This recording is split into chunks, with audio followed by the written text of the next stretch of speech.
The culmination of your design work comes at the assembly level. It's here that you can assess fit and function, identify interferences, and then use the model downstream to create renderings, simulate how your product will perform, develop documentation, and plan manufacturing processes. But first, you need to put it all together.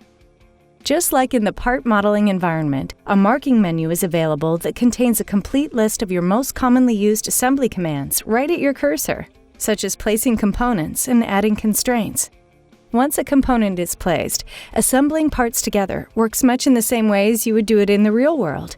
Using joints, you can fully define the location and motion between two components in a single step, rather than specifying constraints one by one.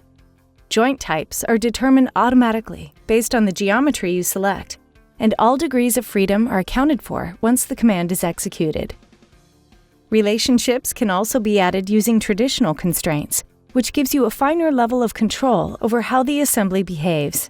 Adding limits to a constraint specifies exactly how components can move, so you can perform motion studies to evaluate how mechanisms will operate in relation to other features of the product.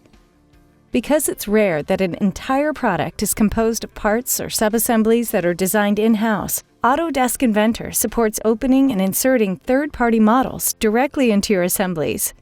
These models can be constrained exactly the same way you would a native Inventor model, and they can even be patterned when multiple instances of the component are needed. And because there is an associative link to the original file, if that file changes, then it will be automatically updated inside the assembly without having to go back and reapply all your constraints. One final source of parts is the Content Center. 750,000 parts covering 18 international standards. It's like taking a trip to a perfectly stocked hardware store. Many components from the Content Center have intelligent mates built in, so constraints are created as you drop them into the design.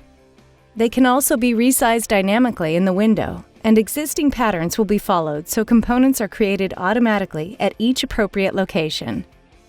Regardless of where your components come from or the approach you take to defining the relationships between them, Autodesk Inventor gives you the tools you need to put it all together in a perfect, complete model of your product.